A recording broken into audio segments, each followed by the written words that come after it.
Hello and welcome to this NPTEL course entitled The Novel and Change. We will begin with Robinson Crusoe today, which is the first text in this course.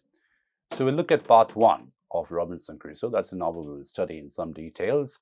And as I mentioned in the previous session, that what we are doing in this course is looking at the diachronic relationship between the text and the context, between the written word and the cultural materiality around which the word is situated and from which the word emerges. In other words, looking at the relationship in story and society and how the stories are reflective of the unique conditions, unique material, cultural, moral conditions of the society that they are representing, that they are situated in. Now, Robinson Crusoe was written in early 18th century, 1719, which was first published. Now, you have to understand this is a time in which what we call imperialism, what we call the entire mercantile operation of European imperialism was beginning to happen. I mean, people were leaving in ships, they going across the seas, traveling to different places, initially with the purpose of setting up trade relationships, but gradually those became more and more, military relationships. And obviously, those got political in due course. So those became part of what then became imperialism, European imperialism.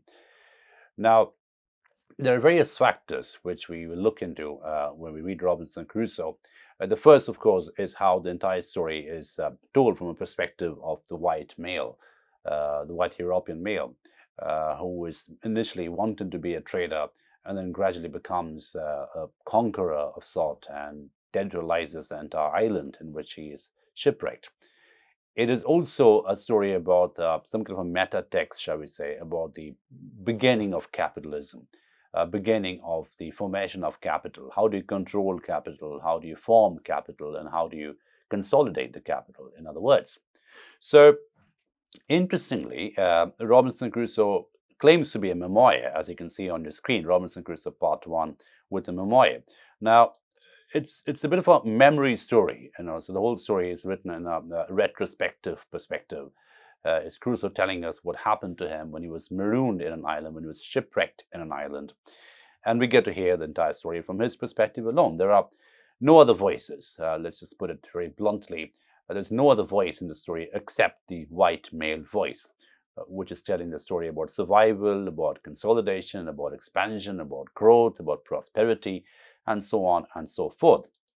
Now, this very monolithic, hegemonic story, and in the fact that it's one person tells the story only and we don't get to hear any other part, is actually very, very interesting and something which we'll have to take very, very seriously as students of literature and cultural studies. Because as you all know, who is telling the story becomes the more important question than what is being said in the story. Because history, as you all know, is essentially his story, more often than not, a male story, a male version of the story, the dominant male version of the story, and something which is told from a dominant, privileged position.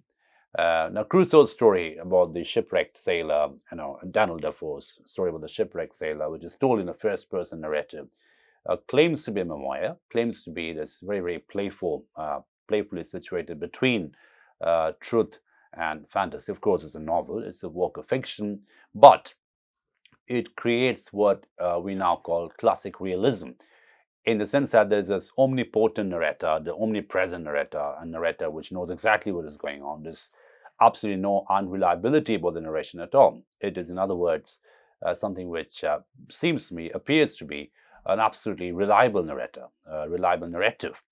So there's a before, there's a middle, there's an after, and Crusoe, the narrator in the story, seems to know everything that is going on around him. So there's this omnipotence, omnipresence about the narrator, which obviously is in complete contrast to what we call unreliable narration, or something which postmodern literature celebrates quite rampantly. But this is the birth of classic realism. Now, what I'm trying to tell you is, you will notice that a birth of capitalism and a birth of classic realism are almost synchronous with each other. And it's not an accident that these two strategies of control and narration are actually happening at the same time. Classic realism is quite territorial in quality. So the narrator in a classic realist story seems to know everything around that person, most often a he. So there's this very spatial quality about classic realism, a very temporal quality about classic realism. So, the narrator knows exactly what happened many years ago. The narrator knows exactly what is happening at that point of time. And the narrator also seems to know, through a form of projection, what is likely to take place at some point in the future. So there's this very territorial quality about classic realism where there's this complete control of the narration, complete control of the story, complete control of the narrative. Now, that is in many ways the ultimate fantasy of capitalism, the ultimate fantasy of the form of capitalism which wants to territorialize new places, set up businesses, control the space and time around. So what I'm saying here is that the entire fantasy of controlling space-time, through which capitalism emerges as a cultural form, as a mercantile form, etc., finds its most perfect voice, finds its most potent and strategic voice in classic realism, which is so territorial in quality, which has a spatio-temporal quality about it in terms of knowing everything around and also knowing the before, the present, and the after. So it's no accident that a birth of capitalism and a birth of classic realism take place pretty much around the same time, and how classic realism begins to become the most potent, the most appropriate way to tell a story about what seems to be the meta text of European imperialism through capitalism. So these are merchant navy people, sailors who go out in search of better lives, search of fortune, search of wealth, and in the process, they conquer territories, they take over territories, and the entire story, the entire space is described from their perspective. So, for instance, Crusoe goes to an quote-unquote abundant island, a deserted island. Why deserted? Because there's no white man over there, right? So it seems to be an absolute erased space. Now he takes over the island, obviously with gun and different other apparatus. He names the entire setting around him. He names the people around him, and he essentially discovers the place. Right now, the politics of discovery here is important. So, what do we define? How do you call something, discovery? So, obviously, the place was there before Crusoe moved there. The island was there. There were people. There were some cultural practices which were there before Crusoe moved in. But the very fact that it's not compatible to European culture, the very fact it's not compatible to the very Eurocentric way of looking at culture, makes it a non-entity. And it gives this genesis point in European imagination from the point in which the white man sets foot on the island. So that becomes a genesis point. That becomes the point zero from which history begins, so to speak, right? So you can see how the entire fantasy of controlling time and space is very much hand in glove, shall we say, with the fantasy of capitalism, the fantasy of imperialism, taking over the territory and controlling the territory. Okay, so that's a very quick cultural background and through which this text emerges. Now, so we look at the PDF, which should be on your screen. Robinson Crusoe. Now, interestingly, before the novel begins, there's a quotation. These are the contents in the story, by the way. So, as you can see, there's early life, the shipwreck, Crusoe's island, Crusoe's considers, and so on and so forth. And it seems to be quite epistolary in quality, in the sense that he almost appears to be writing a letter to some addressee, telling in very graphic details, very dense details, what is happening in the island, how we're surviving the island, how we're surviving the shipwreck, and so on and so forth. So there's this journalistic quality about this novel as well, in terms of its reporting what is going on in very, very dense details. And again, the detail here is not accidental. There's this fantasy to know everything, the urge to know everything, describe everything, classify everything, which also becomes part of the project of territorial control. You give a name to everything, you classify everything around you, just so there's nothing which is not known. In other words, there's no sense of mystery. You have a complete sense of control over space and time. Right. Now, okay, so this is something I would like to flag up a little bit. There's this poem, a passage from a poem, which appears over here by William Cowper, and this seems to be one of the inspirations for Daniel Defoe to write this novel. The poem is actually called The Solitude of Alexander Selkirk, who was a historical figure and who got shipwrecked in an island. And so this entire poem by Cowper, uses, it fictionalizes that particular character, Alexander Selkirk.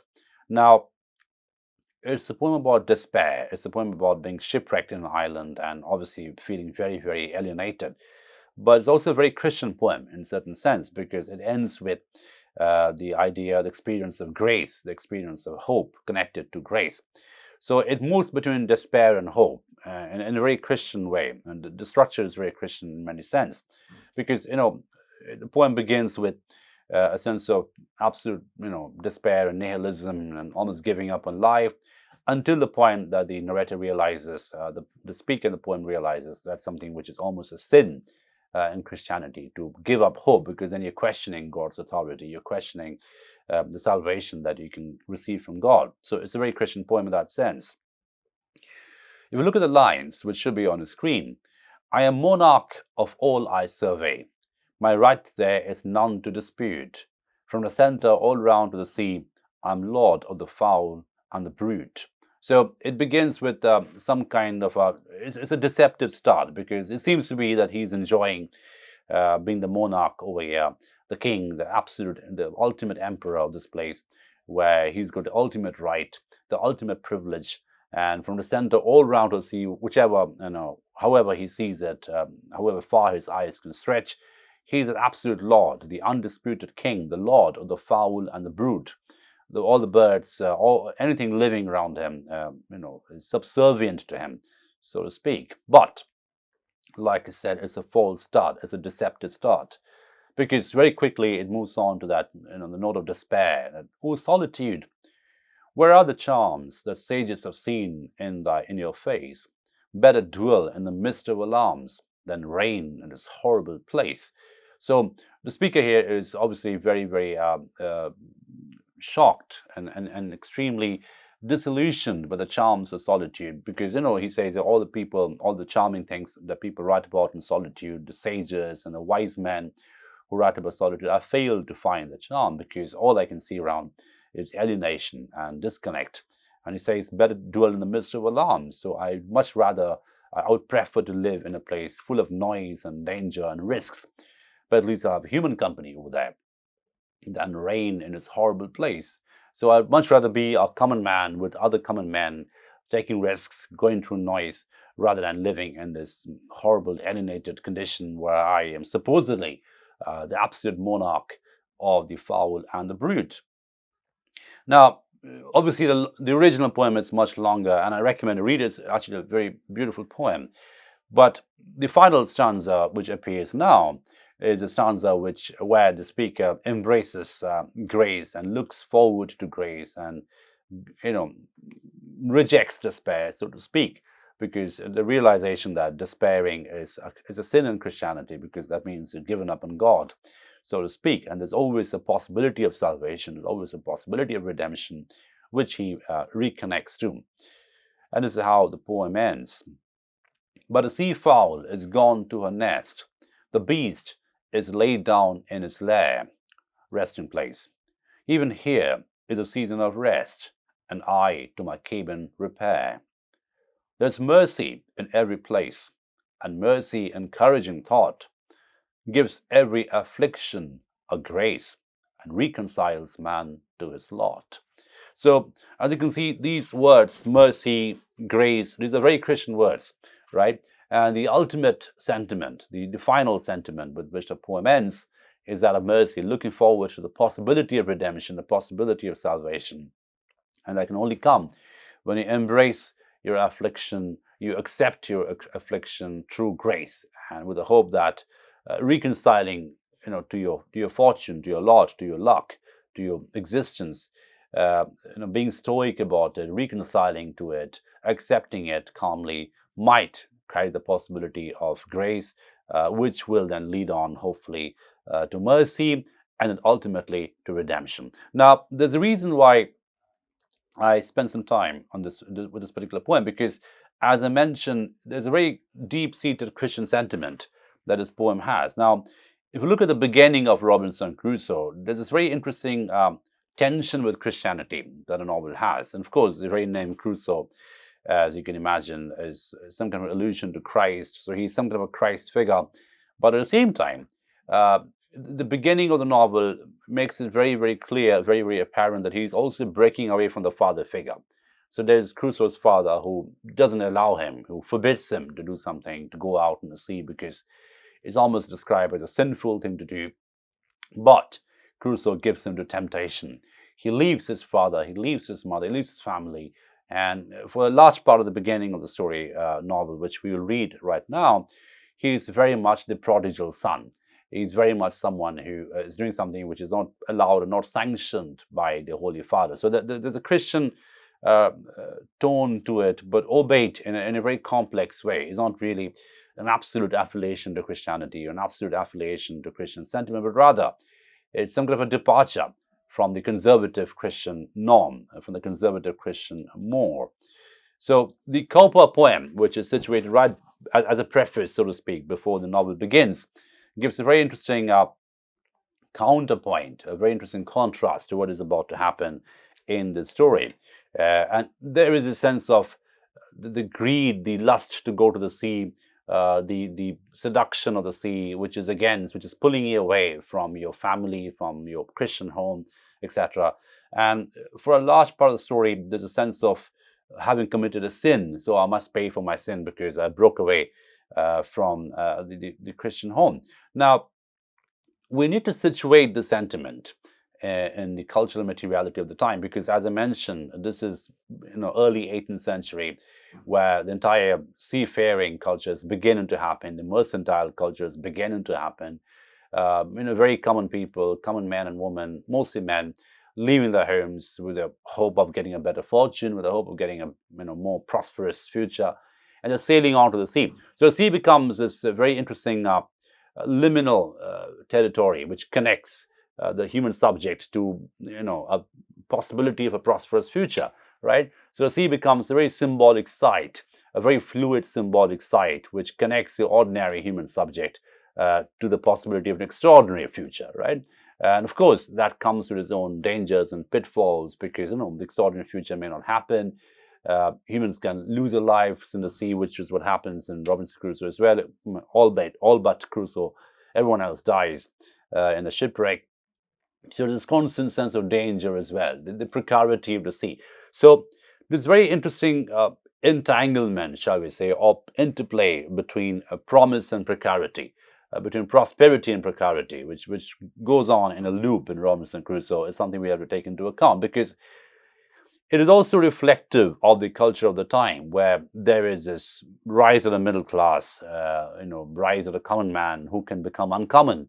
All you have to do is seek out your fate, go out in the sea and find your wealth, find your fortune, and then you can quickly rise in a social ladder, quickly rise in a cultural ladder, and become someone else, become something that you could never have become if you never left home.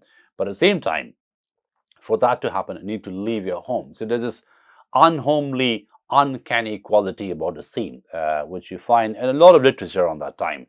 But this is also reflective of the entire seduction, the entire promise of rise, promise of social rise, the upwardly mobile class, right? So it's like a big cultural movement is happening, and you can connect it to, let's say, something like artificial intelligence or industrial technology, IT coming over, a new sector starting to happen, and suddenly that sector begins to become a massive promise to the otherwise dormant class, the otherwise not so privileged class. Who can I use the sector? Who can I use that particular site to quickly climb the social ladder, right? So the merchant navy around this time was exactly what, let's say, something like IT became much later, something like computers became much later. This was an opportunity for the middle class to quickly rise. But for that to happen, there has to be a dramatic departure from the social, cultural, moral standards, right? So suddenly you want a different kind of lifestyle. Suddenly you want something very different from the kind of lifestyle you grew up with. So the departure from the father figure is quite symbolic. So it's like one old order, a world order, is giving way to another world order, right? Now that is couched in very Christian terms in Robinson Crusoe. So the old father, the old patriarch, is forbidding the son to go out to the sea, to give in to the seduction of the sea, but the son feels a pull way too strongly to control himself, and hence gives in to the seduction of the sea. An entire story can also be seen as some kind of a caveat story. This is what happens if you disobey your father. But at the same time, it's also about how to become wealthy. It's also about how to quickly become rich in an upwardly mobile class, in an upwardly mobile time. Okay, so hopefully I've given you some kind of a background to the story, and we'll obviously spend some more time after we finish reading the novel talking about the 18th century cultural materiality from which this story emerges. Because, as you all know, every story is situated in a certain cultural, political, social context. And of course, in order to understand a story well or more fully, we need to understand the cultural context which produces a story. So every story is produced by certain conditions: cultural, material, political, social, moral conditions. Now, the story can have a very interesting relationship to those conditions. It can be passively reflective of those conditions, but it can also be refractive. It can also depart from those conditions in interesting ways. Okay, so this is how Robinson Crusoe begins. Chapter 1, which should be on your screen: early life of the protagonist. I was born in the year 1632 in the city of York, of a good family. So York obviously is in England. Of a good family, though not of that country. Now, this is what's interesting now. Crusoe is not really an Englishman, if you think about it. If you look at it carefully, his father came from Germany, Bremen, right? Now, that also tells you something, which we'll come to in a minute. My father being a foreigner of Bremen, who settled first at Hull. So is again the outsider coming in to Germany, from Germany to England, essentially an immigrant in search of a better fortune who comes and settles in Hull. Maybe a tradesman, maybe someone who works as an apprentice and then works his way up gradually. He got a good estate by merchandise, so was a trader, and leaving off his trade, lived afterwards at York, from whence he had married my mother, whose relations were named Robinson, a very good family in that country, and from whom I was called Robinson Crusoe. Right, so the actual name of Robinson Crusoe is Robinson Crusoe, so that's the technically correct name. But by the usual corruption of words in England, we are now called, nay, we call ourselves and write our name Crusoe.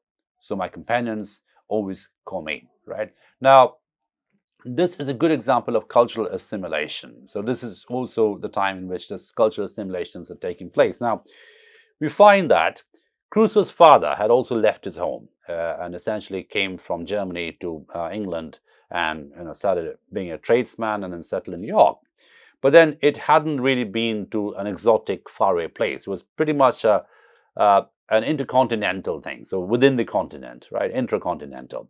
So from Germany to England and then settling down over there, obviously as a cultural outsider, but gradually very much becoming an insider. And the transition from Crusoe to Crusoe is quite symbolic, because that also gives a good account of what the entire cultural assimilation was. But it was very much within the white cultural Christian territory, right? So yes, it is from one country to another country, but it wasn't really a dramatic departure from, in a way, that Crusoe does in the subsequent generation. So we can see some kind of a intergenerational movement happening here. So Crusoe's father comes from Germany to England, and Crusoe obviously goes off to other places like the Caribbean and Venezuela. So, being the third son of the family and not bred to any trade, my head began to be filled very early with rambling thoughts. So this is where the prodigal son metaphor comes in very, very heavily. So very, very Christian. So Crusoe is very much the prodigal son, the third son of the family, but someone who wants to leave the family, someone who is very, very, very much a misfit in this particular moral, social condition. My father, who was very ancient, had given me a competent share of learning. So again, the ancientness of the father, it has a Christian ring to it, but also a very interesting cultural ring to it. So this is the old world order, almost biblical in quality. The ancient father forbidden the son to go away and stay within the home, but the son, being a prodigal son, is too strongly seduced by the possibility of prosperity and hence leaves the home. So my father was very ancient, had given me a competent share of learning as far as house education and a country free school generally goes, and designed me for the law. Now this is interesting. So Crusoe was trained to be a lawyer. So Crusoe, Crusoe's father wanted him to be a lawyer. So again, the legality of his upbringing, the legality of the father's desire, is in complete contrast to the quasi-illegality of the sea. So, in the sea, there's no law. That time there was no law. Anyone could go anywhere and take over any territory and then bring about law subsequently. So Crusoe very much departs from law. So there's this transgressive quality about Robinson Crusoe, breaking the law through an act of transgression, which can be moral, biblical, but also legal in many sense. But I would be satisfied with nothing but going to sea. So you can see how the sea and the law are symbolically contrasted with each other. And my inclination to this led me so strongly against the will, nay, the commands of my father, and against all the entreaties and persuasions of my mother and other friends, that there seemed to be something fatal in that propension of nature tending directly to the life of misery which was to befall me. So as I mentioned, it's also some kind of a caveat narrative, some kind of a warning narrative that, I turned down the wishes of my father. I disobeyed the wishes of my father, my ancient father, who wanted me to be a man of the law. And so that I went about and gave in to the seduction of the sea. And hence, this is a warning morality tale of what goes wrong, what happens if you don't listen to your father, except that this is more complex than that, because he also ends up being very prosperous. He also ends up being a wealthy man.